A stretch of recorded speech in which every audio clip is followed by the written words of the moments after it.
Javelins, freelancers, ladies, gentlemen, boys and girls, welcome to AnthemCast. I am but one of your hosts, Ogaz, not being joined this evening by Mr. Binary Num.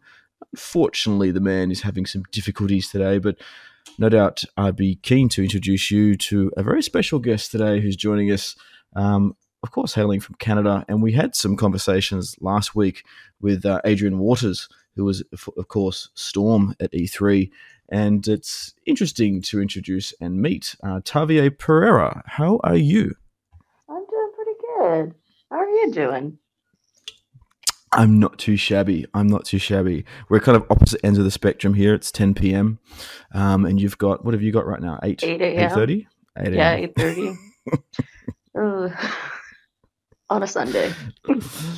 Yeah, it's commitment. On a holiday weekend. Is it really? Yeah. What's the holiday? It's just a civic holiday. They're like, hey, you want a holiday in August? Here, we're not even going to name it. I was going to say, did you just make that up? The government did. The civic holiday. Yeah. Wow. The civic holiday 2018 in British Columbia, Monday the 6th. Wow, you should probably have told us that bit. Yeah, but this weekend worked out the best. I was going to say, sounds like you don't have any plans at the moment, so nope. That's awesome. And of course, if you're sitting there going, wait a minute, who the heck is Tavia? What's the relationship and connection here? Of course, Tavia was the incredible, amazing, wonderful Interceptor, and played the suit from Henchman Studios at E3. So we're obviously super excited to perhaps explore that and more shortly.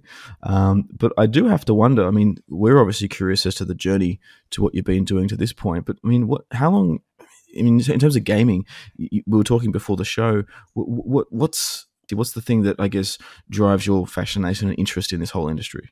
I just really like the story behind it and how much that's evolved over the years. And it's kind of your own mini movie or TV show that you play at your own pace. Mm-hmm. So I'm really into like story-driven, first-person games, role-play games. Really all started with like the Zelda universe. Oh, which one? Which did you start with? I started with Ocarina of Time.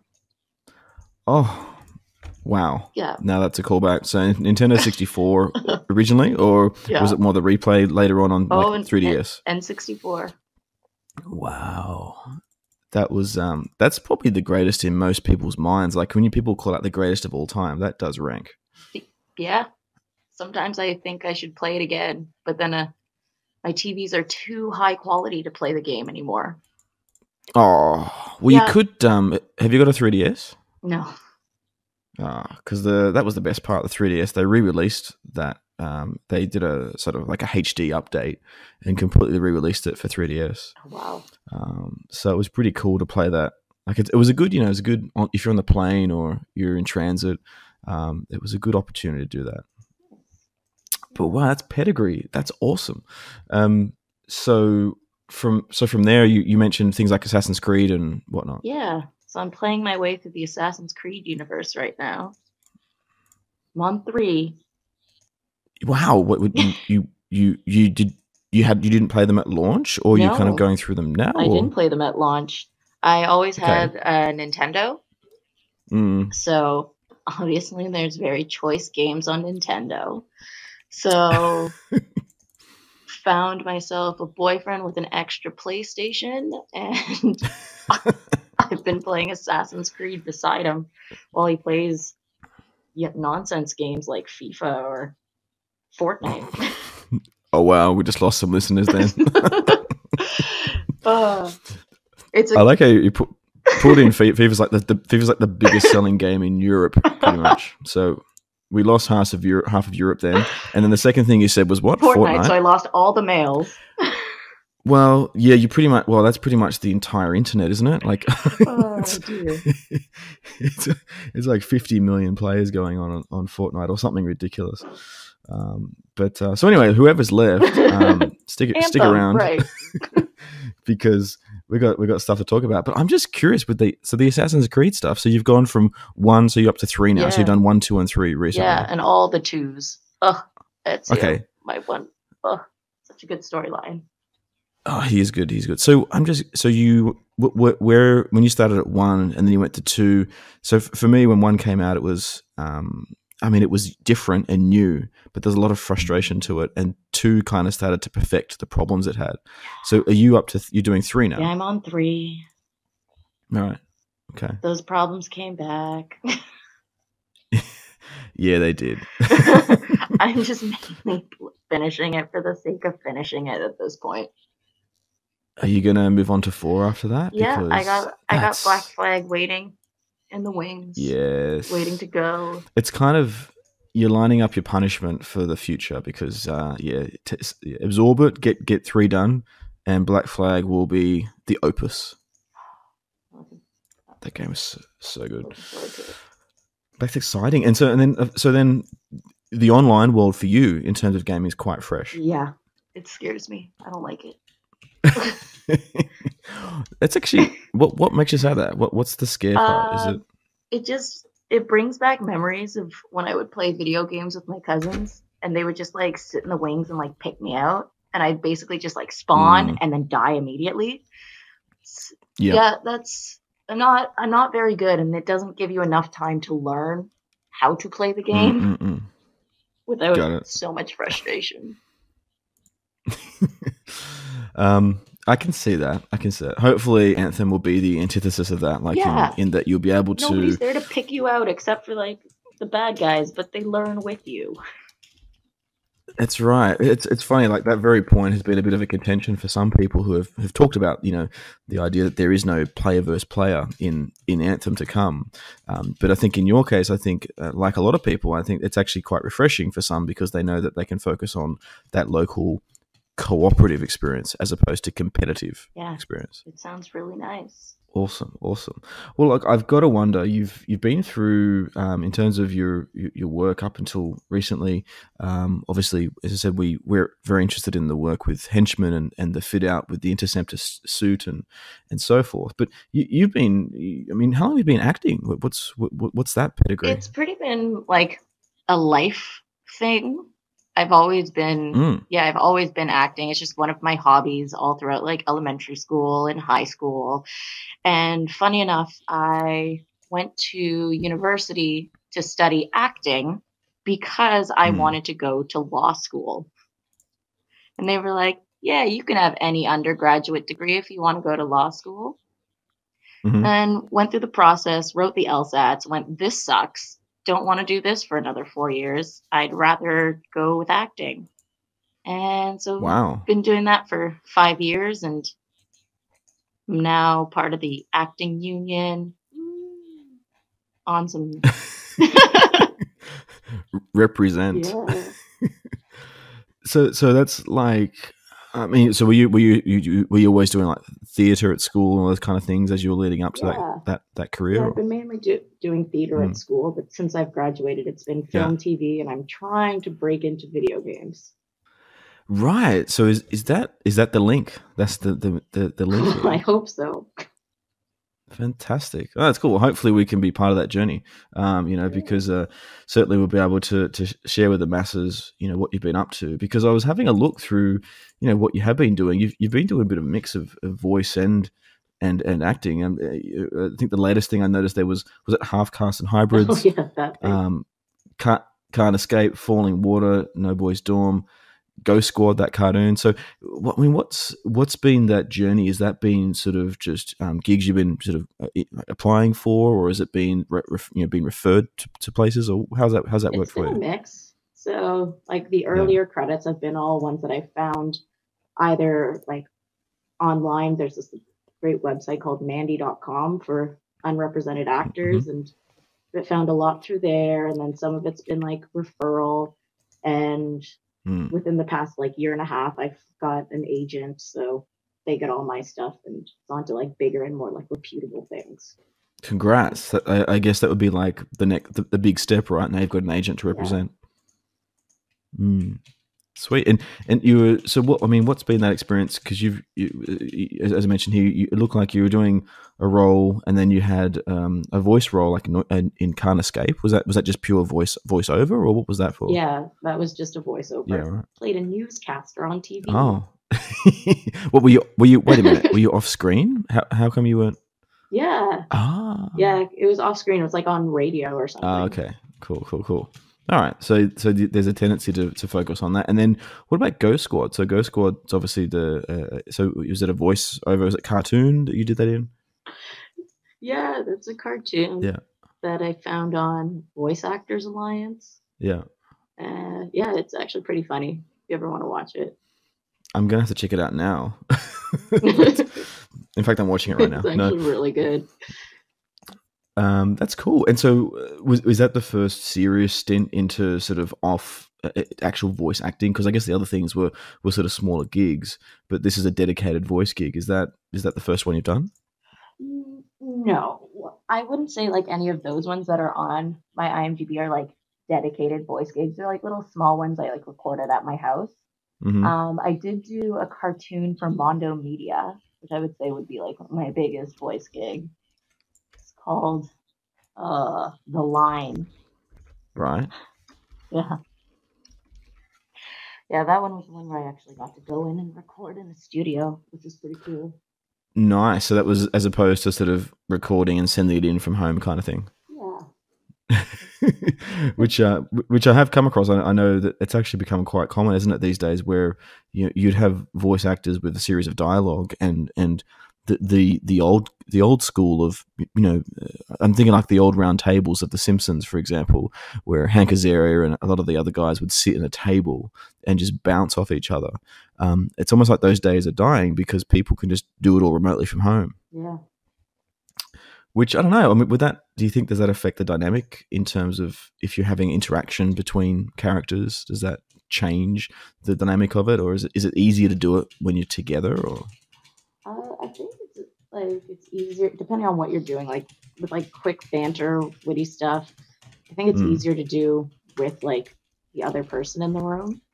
Mm-hmm. But like for things like commercials or whatnot, it's easier. It doesn't really matter. But it's also good. I don't know. It's all a thing of its time, and whether people want to invest the money or time to go in and be together or be all online. I guess it's kind of like video games, isn't it? How does video games playing online change the dynamics of getting around with all your buddies and sitting on the couch and playing? You raise a good point, and you were talking before the cast about you're playing with was it Unravel 2? Yeah. And so is there something there from your past that you harken back to, this co-op couch kind of experience? Well, I guess it's something that I've just grown up with, and now it's so hard to like hang out with your friends once you're all old and have jobs and whatnot. So so just like being able to get together, like I talked to the developers from Unraveled 2 at EA Play, and oh wow, yeah, nice. It was the most wholesome thing I've ever experienced. Apparently they're like 18 guys in Sweden in like an office, and I talked to a bunch of them, and they're like, yeah, we really felt like the world's getting really disconnected, and that everything's all about like being apart and connecting online, and we want our game to only be couch co-op, just so you have to be with your friends if you want to play this game. I'm like, oh yes, take my money. It's funny, isn't it? It's actually taken the generation that grew up having that experience to revive it. Yeah.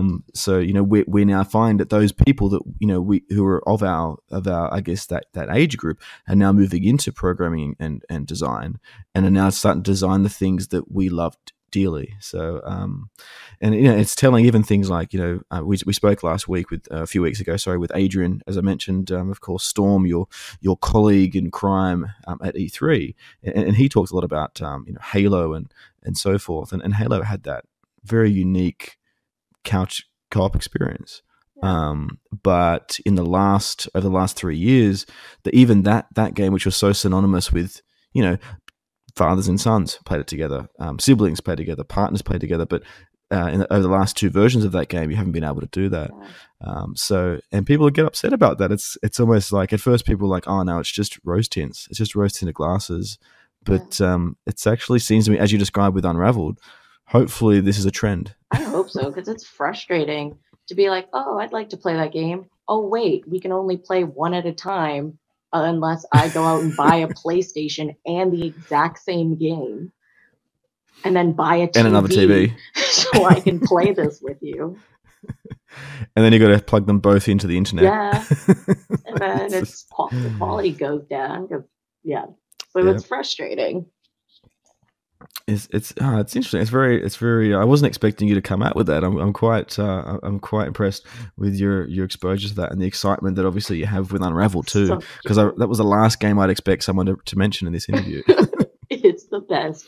I played it at EA Play and haven't stopped talking about it since. I'm halfway through. It's amazing. Buy Unravel 2. Anyway, I digress. Anthem, right. Are you going for like a voiceover job for Unravel 3 or? Oh man, they don't speak. Otherwise I would. No, they don't. That's right.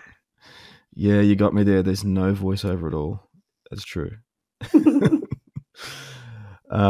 As I was thinking about, I was talking to the community actually a few days ago about our conversations, and one of them mentioned, how did you actually get into it, and what was the not more so how you get into it, but what would you say is the access or the avenue that people take to get into what you're working towards right now, or are you still sort of working out that secret? I am working out that secret so hard.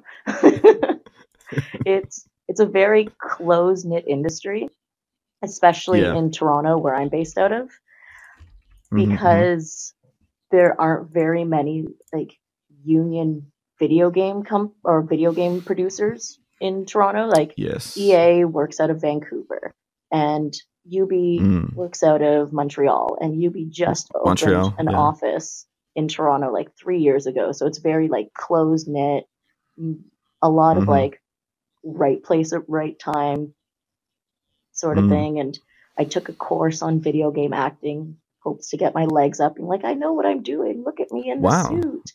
And so now it's just kind of a waiting game and connections and yeah. That's awesome. So if BioWare called you up tomorrow and go, hey, we liked your work with Interceptor, but we'd probably like to borrow your voice, you'd be all over that. I'd be on a plane to Vancouver like that. But it's actually, you raise a good point. I actually thought Montreal was it's become quite the hub for development because there's a lot of tax exemptions for studios.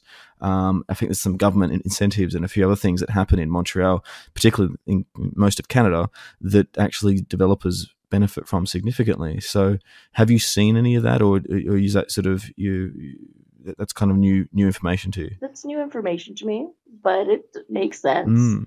People like, I think there's like specific tax breaks that like really draw people in. Like right now we're Toronto's a huge like film TV hub.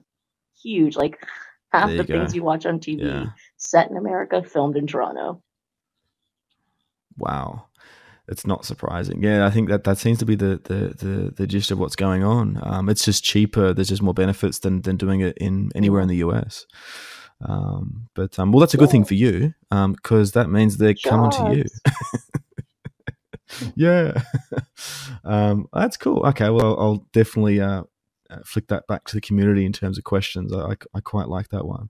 So as you then progressed from this scenario, Adrian had a very interesting story about how he landed the gig as Storm.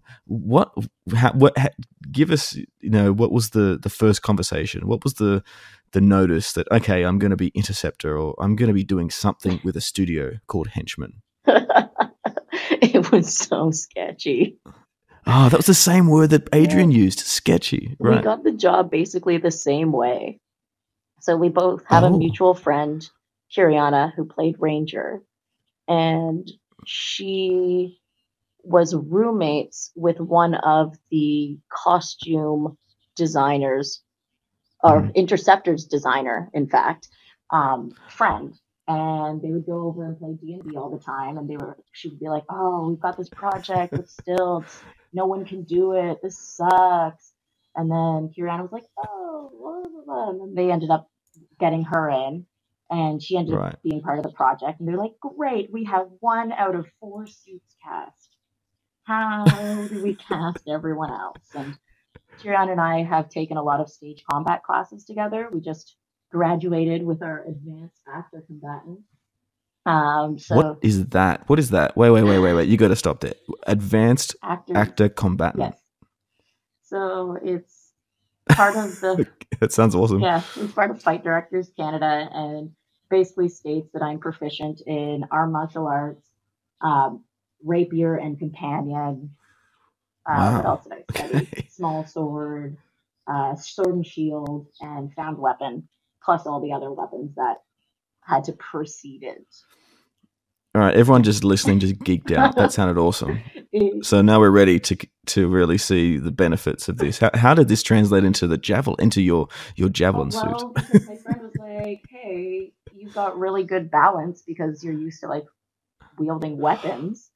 You should come in and try this." Right. So then I went in for an audition, was super sketched out because of the non-disclosure agreement. My Kiriana couldn't say anything. She's like, "It's with this studio. It's for a gig in LA. It's on stilts. That's all I can say." Did you stop when you heard stilts? Like, because when Adrian said that to me, the first thing I would have thought was, okay, I'm going to be carny folk for a day. Like, did that raise eyebrows? Circus training. Oh, okay, fair enough. That's just a surprise to me, I guess. I'm like, oh, stilts, another circus skill to add to my belt. Sounds great. Yeah. Nice. So you, because Adrian said this part, so you rocked up, and what were you told to sort of head to this obscure location, and you just had to... Most obscure. I did Google them ahead of time and saw that they did professional cosplay. So I'm like, okay, they actually do stuff. It looks cool. Mm-hmm. And then my friend's friend works there. So I was like, okay, I shouldn't get kidnapped. Mm-hmm. So then I showed up and signed my non-disclosure agreement, and then they told me what the project was, and it literally went right over my head because I've never played a BioWare game in my life. Oh, blasphemy. Again, I'm a Nintendo person, so sure. I'm like just discovering the outside of Nintendo world now. Yeah. It's like, a good place to be. There's new opportunities. That came out in 2007. I'm behind. You should probably just jump. I mean, to the latest one's amazing. Origins, which is all based in Egypt. It's just incredible. You really need to get a hold of that, I think. I'm making my way there. Yeah, just jump. Make the jump. But yeah, don't feel constrained by sequence and chronology. I gotta go in order, even if. Oh, really? Okay, I'm learning something new every second. There you go. So you got there. They've told you a little bit. You signed the non-disclosure agreement. Yeah. You obviously are in the warehouse now, so you're going, okay, you knew they're doing some sort of professional cosplay stuff. Yeah. And when did the penny drop? Was there a moment where you're like, oh, I'm going to be wearing this thing, or was it still very early and being so early? Designed? Like I tried on Ranger stilts. That's how early this was. Okay.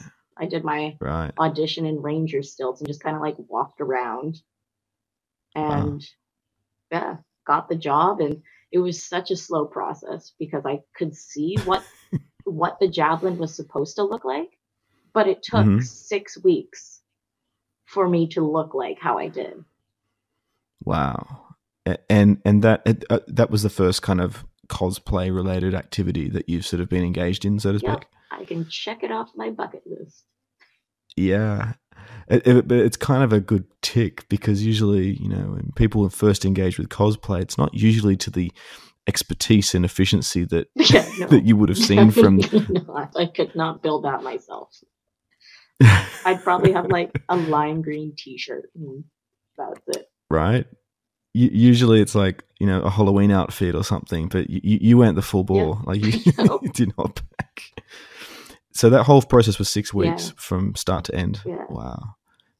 And in your suit, so were you, because Adrian said that the feet were at the knee joints. Was that the same for you, like in terms of the outfit? I don't think Interceptor has knee joints.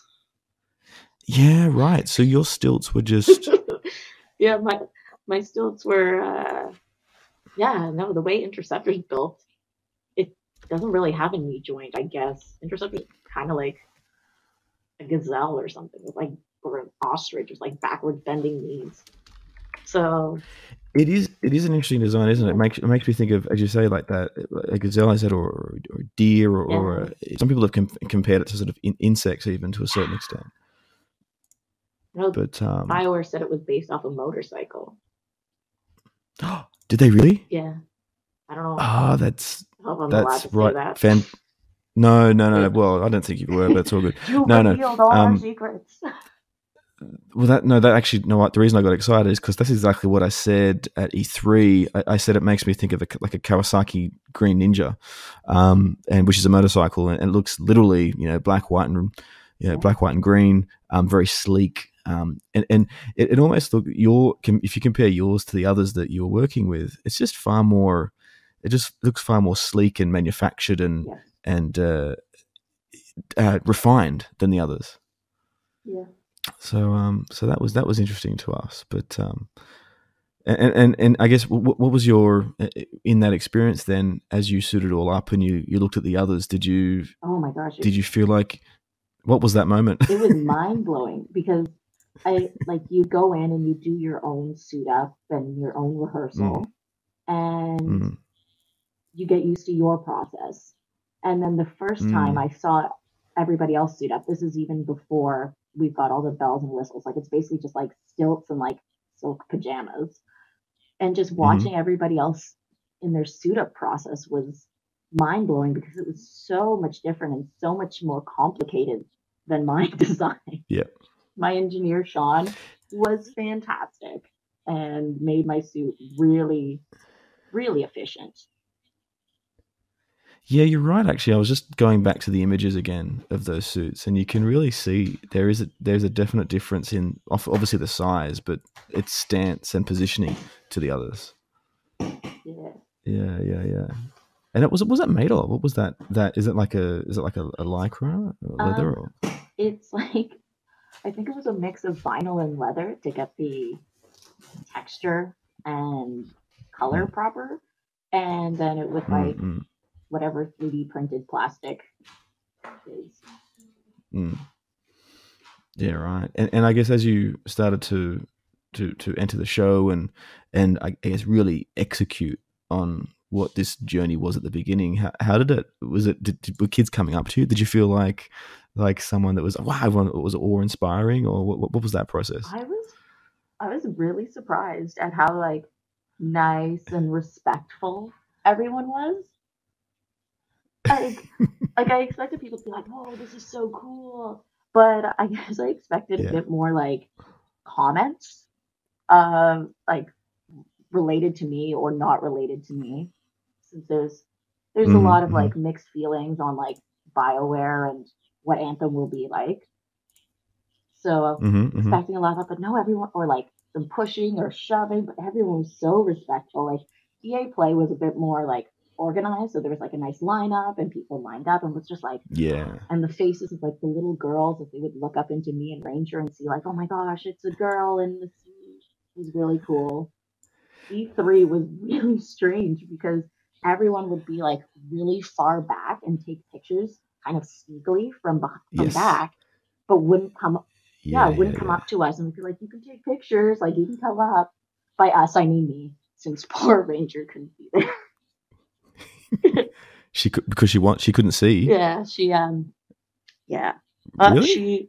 she was there, but the ground was too slick for her stilts. So by the time they'd figured out a solution, her legs were too tired to continue. Yeah. Oh wow. Okay, I didn't know that. That's interesting. So I guess you had that moment and people were approaching, but I suppose it was because they're quite Probably. in awe. This is very, because I suppose the thing is that you're at the beginning of this journey, so people are still getting used to what that looks like and what it represents, and the design and the game itself. And in fact, a lot of people may not even know what some of the characters were.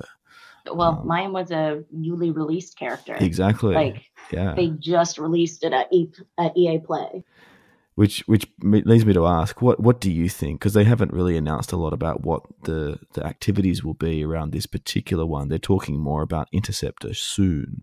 I mean, for me, it's very sleek and fast, but that's just, in my head, I get this sort of very, I used the word ninja before, like this, small, quick, nimble, energetic, explosive. What do you get from the suit? Have you ever played the game Gauntlet? Yes, I have.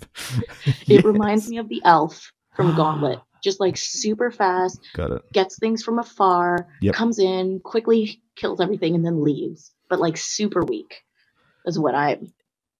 But like not as weak as the wizard, because the wizard's got powers. Oh my god! You just referencing Gauntlet. This is just. See, couch co-op. I love couch co-op games. Respect meter just went way up then. But that's interesting. Yeah. I can see that. I can see that. Yeah, Anthem really reminds me of Gauntlet based on like their character archetypes. Yep. Like the barbarian, Colossus. There's Colossus. Yeah, the wizard. The wizard is Storm. Yeah. And did you like the fact that I think that was very empowering? You mentioned it before, but certainly both you and Ranger being females in that role, and in particular, BioWare have really run with that. The lead actor in terms of the trailers so far for the Ranger has always been a female, and I think that's been very strong, and I think it's a very good position they've taken. I guess that makes me feel quite liberating and powerful, as you say, with the little girls perhaps coming to E3. Yeah. They just had like huge awe on their face, and it's really great to see the representation, because 50% of gamers are female, and it's about time that the industry acknowledges that. Very true, very true. And I think a number of our mods and community members would most certainly agree with you, because we're having a lot of fun in our community Discord talking about Anthem and discussing little things such as these very javelins we've been talking about this evening. But look, I'm really excited to have spoken to yourself today. I think we'll probably wrap it up at this point. But I guess I'm just curious: are you going to play Anthem, and what do you want to see from the game as a gamer? I will probably play Anthem. I would definitely play as like Colossus, because I'm a button smasher. So. But I'm definitely looking forward to just playing, and I'm probably going to play by myself. Yeah.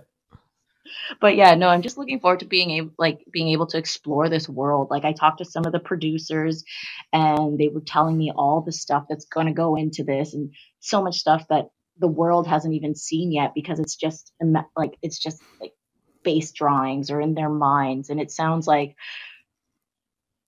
if it's executed right, it's going to be industry shattering. Agree.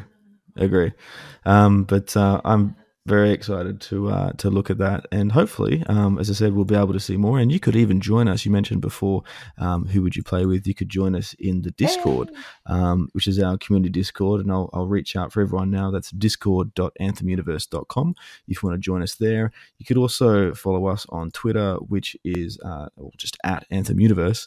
And of course, in terms of Tavia, where could we reach you if we want to reach out and say hello? What's your best social contact media these days? Contact me on Instagram at Tavia Pereira, which is spelled TaviaPereira. Yay!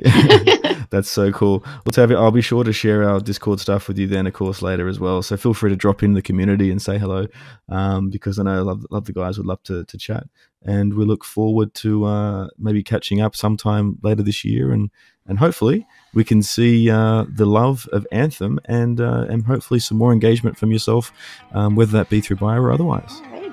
Well, thanks for having me on the show. Absolute pleasure. Thanks for being here. Good luck, and Javelins, freelancers, we will see you next. Over the wall. Yeah.